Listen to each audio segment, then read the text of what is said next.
अस्सलाम वालेकुम। पाकिस्तान में इस वक्त शाम के 7, भारत में 7:30 और यहाँ हमारे स्टूडियोज़ की घड़ियों में सुबह के 10 बजे हैं। वॉइस ऑफ अमेरिका वाशिंगटन की उर्दू सर्विस से हमारी बाकायदा नशियात का आगाज़ होता है।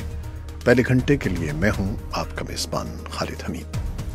जैसा कि आप देख रहे हैं, फेसबुक लाइव पर हम आपके सामने हैं और वेबसाइट और रेडियो पर हमारा ये 1 घंटे का न्यूज़ शो जारी रहेगा। तो आगाज़ करते हैं पहले आज की अहम खबरों की सुर्खियों से। अफगानिस्तान के हमसाया ताजिकिस्तान के तैयारों ने सरहद की अफगान जानिब बमबारी करके मुनशियात के 6 स्मगलरों को मार डाला है। इससे पहले एक झड़प में 2 ताजिक सरहदी मुहाफिज हलाक हो गए थे।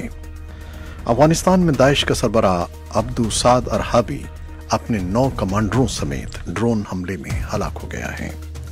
भारत के ज़ेर इंतज़ाम कश्मीर के कई इलाकों में पीर को उस वक्त अचानक अफरा तफरी और मुजाहरे फूट पड़े जब ये अफवाह फैल गई कि भारतीय सुप्रीम कोर्ट आईन हिंद की दफ़ा 35A के खिलाफ दायर दरखास्तों की पीर को समाअत करने वाली है। और अमेरिका की रियासत फ्लोरिडा में इतवार को वीडियो गेमिंग के एक टूर्नामेंट के दौरान एक गेमर की फायरिंग से 2 अफराद हलाक और कई जख्मी हो गए हैं। पनाह के मुतलाशियों को लेकर एक कश्ती वियतनाम से ऑस्ट्रेलिया पहुंची है, जो पिछले 4 साल में यहां पहुंचने वाली ऐसी पहली कश्ती है।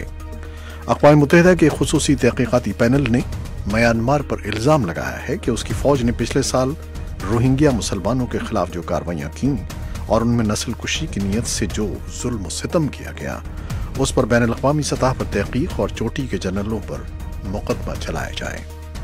म्यांमार में ज़ेर हिरासत 2 सहाफ़ियों के खिलाफ मुकदमे का फैसला आइंदा हफ्ते तक मुलतवी कर दिया गया है। शिमाली कोरिया ने कहा है कि एक जापानी सय्याह को मुल्क बदर कर दिया जाएगा, जिसे इस महीने के शुरू में हिरासत में लिया गया था। रिपब्लिकन जमात के रहनुमा और अमरीकी सेनेटर जॉन मैकेन को, जो 1 साल तक सरतान से जंग लड़ने के बाद हफ्ते के रोज इंतकाल कर गए थे, एरिजोना और वाशिंगटन में खुसूसी तक़रीबात में खिराज पेश किया जाएगा। और पाकिस्तान और अमेरिका के पेचीदा ताल्लुकात एक मुश्किल मरहले में पहुंच चुके हैं और ऐसे वक्त में इस्लामाबाद में इंतहाई दुख के साथ ये खबर सुनी गई कि सेनेटर जॉन मैकेन इंतकाल कर गए हैं, जो पाकिस्तान के सियासतदानों और सहाफ़ियों के साथ बहुत अच्छी दोस्ती रखते थे और उनके अच्छे ताल्लुकात थे। ये थी वो खबरें जो हम आपको फेसबुक लाइव पर पेश करेंगे और चंद दफ़े के बाद इन 6 सुर्खियों की तफसील होगी।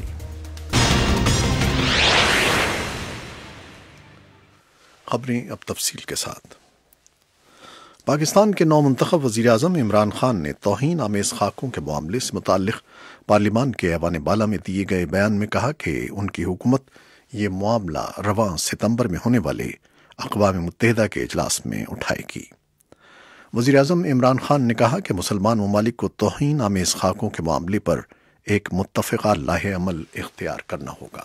उनका कहना था, लेकिन मैं समझता हूँ, क्योंकि मैं वेस्टर्न माइंड जानता हूँ, मेरा बड़ा टाइम गुजरा है मगरिब में, वहाँ की पब्लिक को इस चीज़ की समझ नहीं आती, क्योंकि वो फ्रीडम ऑफ एक्सप्रेशन के नाम पे वो इस चीज़ से पीछे नहीं हटेंगे, क्योंकि मेजॉरिटी जो पब्लिक है वो उनको समझ ही नहीं है कि हमारे नबी सल्लल्लाहु अलैहि वसल्लम की मुसलमानों के अंदर, हमारे दिलों में किस किस्म का प्यार है, और उनको यही नहीं समझ कि वो कितनी हमें तकलीफ देते हैं जब वो इस तरह की हरकत करते हैं। ये इमरान खान की वो तकरीर थी जो उसका कुछ इक़्तिबास हमने आपको सुनवाया जो उन्होंने सेनेट में आज की है। मौलाना फजलुर रहमान की नामजदगी के बाद सदारती इंतखाब के लिए 3 उम्मीदवार मैदान में आ गए हैं, जिनमें हुक्मरान जमात पाकिस्तान तहरीक इंसाफ के डॉक्टर अरवली और पीपल्स पार्टी के नामजद उम्मीदवार बैरिस्टर एतजाज़ अहसन शामिल हैं। मौलाना फजलुर रहमान की नामजदगी भी की गई है। इस बारे में अकरम खान दुर्रानी का कहना था कि चूंकि मौलाना साहब और जरदारी साहब के बड़े अच्छे रिलेशन हैं और शायद इस पे अपोजिशन का इत्तेफाक हो जाएगा, तो ये जमहूरियत के लिए नेक फाल होगा। ये आपने अकरम खान दुरानी के अल्फाज सुने। पाकिस्तान के सूबे पंजाब की 23 रुकनी काबीना ने हलफ उठा लिया है। हलफ बर्दारी की तकरीब गवर्नर हाउस लाहौर में हुई। اس حوالے سے مزید تفصیلات جاننے کے لیے چلتے ہیں لاہور، جہاں ہمارے نمائندے ہیں کنور ضیاء الرحمان۔ جی ضیاء، بتائیے گا کہ کیا احوال ہے، کابینہ نے جو حلف اٹھایا ہے؟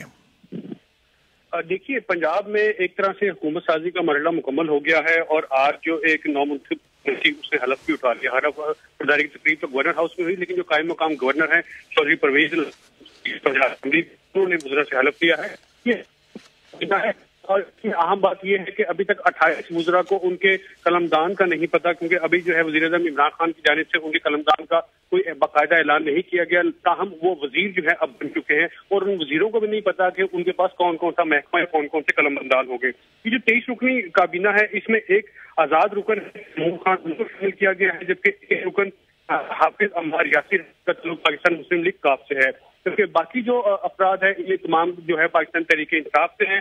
ان میں جو اہم منسٹری ہیں، اگر ہم ان کی بات کریں تو ڈاکٹر یاسمین راشد ہے، جن کو محکمہ صحت اور پرائمری ہیلتھ کا قلمدان دیا گیا ہے۔ اسی طرح سینئر وزیر اور جو بلدیات ہیں، یہ عبدالعلیم ہاؤسنگ محمود الرشید ہوں گے، کیونکہ جو عمران خان نے کہا 50 لاکھ گھر بنائیں گے، تو جو ہاؤسنگ کے وزیر کام بھی کیا اب یہاں ذرا میں آپ کو روکوں گا ضیاء، محمود الرشید کی گفتگو کا ایک چھوٹا سا کٹ ہمارے پاس ہے، پہلے ہم آپ کو وہ سنوا دیتے ہیں۔ دیکھیے، انشاءاللہ اللہ بھی مدد کرے گا، اور اس پہ ہم نے ہوم ورک شروع کر دیا ہے۔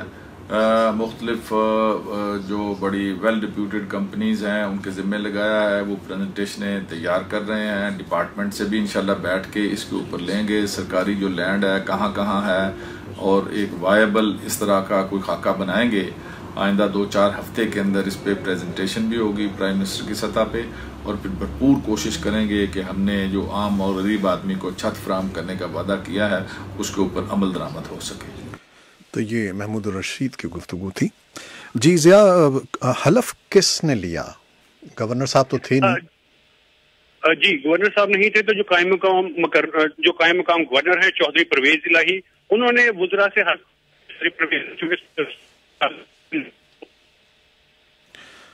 معافی چاہتے ہیں ضیاء، آپ کی آواز کٹ کٹ کر آ رہی ہے، تو ہم آپ سے پھر بعد میں اس کی تفصیلات حاصل کریں گے۔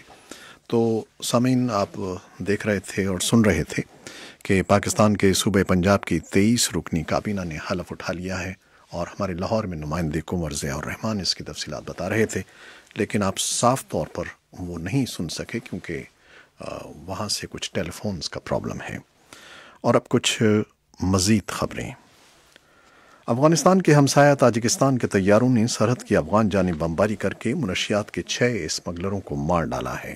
اس سے پہلے ایک جھڑپ میں 2 تاجک سرحدی محافظ ہلاک ہو گئے تھے۔ شمالی افغانستان کے تاخار صوبے کے عہدیداروں نے بتایا ہے کہ اسمگلرز طالبان کے ہمراہ اس چھوٹے سے جنگل میں سرگرم عمل ہیں جو دونوں ملکوں کے درمیان سرحدی ضلع درقت کے دریا کے نزدیک ہے۔ تاخار کے گورنر کے ترجمان جواد ہجری نے بتایا کہ اتوار کے روز طالبان اور اسمگلرز کے درمیان جھڑپیں ہوئیں جو بڑھ گئیں، اور 2 تاجک سرحدی محافظ ہلاک ہو گئے۔ گارڈز کی ہلاکت کے بعد تاجک فورسز کا بھاری توپخانہ حرکت میں آ گیا، جس کے بعد فضا سے بمباری بھی کی گئی۔ افغانستان میں داعش کا سربراہ عبدو سعد ارہابی اپنے 9 کمانڈروں سمیت ڈرون حملے میں مارا گیا ہے۔ یہ ڈرون حملہ افغانستان کے شورش زدہ مشرقی صوبے ننگرہار میں کیا گیا، جہاں مقامی طور پر ISKP کے نام سے موسوم داعش کا ہیڈ کوارٹر موجود تھا۔ ننگرہار صوبے کے حکومتی ترجمان عطا اللہ کھوگیانی نے وائس آف امریکہ کو بتایا کہ اس ڈرون حملے کے نتیجے میں داعش کے 2 اڈے بھی تباہ کر دیے گئے۔ بھارت کے زیر انتظام کشمیر کے کئی علاقوں میں پیر کو اس وقت اچانک افراتفری اور مظاہرے پھوٹ پڑے جب یہ افواہ پھیل گئی کہ بھارتی سپریم کورٹ آئین ہند کی دفعہ 35A کے خلاف دائر درخواستوں کی پیر کو سماعت کرنے والی ہے۔ ریاست کے گرمائی صدر مقام سری نگر میں جو جنوبی شہر اننت ناگ اور پلوامہ اور مسلم اکثریتی وادی کشمیر کے کئی دوسرے علاقوں میں لوگ سڑکوں پر آ گئے اور بھارت مخالف نعرے لگائے۔ اس بارے میں ایک تفصیلی رپورٹ بھی ہم کچھ دیر بعد آپ کے لیے پیش کریں گے، جو سری نگر سے یوسف جمیل نے ہمیں بھیجی ہے۔ امریکہ کی ریاست فلوریڈا میں اتوار کو ویڈیو گیمنگ کے ایک ٹورنامنٹ کے دوران ایک گیمر کی فائرنگ سے 2 افراد ہلاک اور کئی زخمی ہو گئے۔ پولیس کے مطابق واقعہ ریاست فلوریڈا کے شہر جیکسن ویل کے ایک ریستوران میں پیش آیا، جہاں جاری ویڈیو گیمنگ ٹورنامنٹ کو انٹرنیٹ پر براہ راست نشر کیا جا رہا تھا۔ जैक्सनविल पुलिस के सरबराह माइक विलियम्स ने सहाफियों को बताया है कि हमलावर की शनाख्त 24 साल डेविड कैट्स के नाम से हुई है, जिसका ताल्लुक बाल्टीमोर शहर से है। पनाह के मुतलाशियों को लेकर एक कश्ती वियतनाम से ऑस्ट्रेलिया पहुंची है, जो पिछले 4 साल में यहां पहुंचने वाली ऐसी पहली कश्ती है। ओहदेदारों का कहना है कि ये कश्ती इतवार के रोज क्वींसलैंड के नज़दीक रेन फॉरेस्ट में लंगरअंदाज हुई। क्वींसलैंड के पुलिस मिनिस्टर मार्क राइन ने कहा कि पनाहगुज़ीनों में से 15 को तलाश करके गिरफ्तार कर लिया गया है। और अक़वाम मुत्तहिदा की खुसूसी तहक़ीक़ाती पैनल ने म्यांमार पर इल्ज़ाम लगाया है कि उसकी फ़ौज ने पिछले साल रोहिंग्या मुसलमानों के खिलाफ जो कार्रवाइयाँ की और उनमें नस्ल कुशी की नीयत से जो जुल्म सितम किए गए, उस पर बैनुल-अक़वामी सतह पर तहक़ीक़ और चोटी के जनरलों पर मुक़दमा चलना चाहिए। अक़वाम मुत्तहिदा के जेनीवा के दफ्तर से पीर के रोज़ जारी होने वाली अज़ियतनाक रिपोर्ट में तहक़ीक़ाती पैनल ने कहा कि म्यांमार फ़ौज के सरबराह जनरल मिन आंग हिल्लाइंग और 5 दूसरे जनरलों के खिलाफ नस्ल कुशी, जंगी जराइम और इंसानियत के खिलाफ जराइम पर मुक़दमा चलना चाहिए। रिपब्लिकन जमात के रहनुमा और अमरीकी सेनेटर जॉन मैकेन को, जो 1 साल तक सरतान से जंग लड़ने के बाद हफ्ते के रोज़ इंतकाल कर गए थे, एरिज़ोना और वाशिंगटन में खुसूसी तक़रीबात में खराज पेश किया जाएगा। पहले एरिज़ोना के दारुल हुकूमत में बुध के रोज़ एक निजी तकरीब होगी, जो मैकेन की 82वीं सालगिरह का दिन है। अवामी नुमाइंदे उन्हें खराज पेश करेंगे और जुमेरात के रोज़ फिनिक्स के बैप्टिस्ट चर्च में दुआया तकरीब होगी। वाशिंगटन डीसी में, जहां कौमी परचम सरनगू है, मैकेन का जसद खाकी जुमे के रोज़ आवाम के दीदार के लिए रखा जाएगा। मैकेन 13वें सेनेटर हैं जिन्हें यह खुसूसी एजाज़ दिया जा रहा है, जो उनकी तवील फ़ौजी और मुल्की खिदमात का एतराफ़ है। ये थी वो खबरें और रिपोर्टें जो फेसबुक लाइव पर हमने आपके लिए पेश की। वेबसाइट और रेडियो पर अभी हमारा ये शो जारी है। हमारे साथ रहिएगा। फेसबुक लाइव से इजाज़त लेते हैं। अल्लाह हाफ़िज़।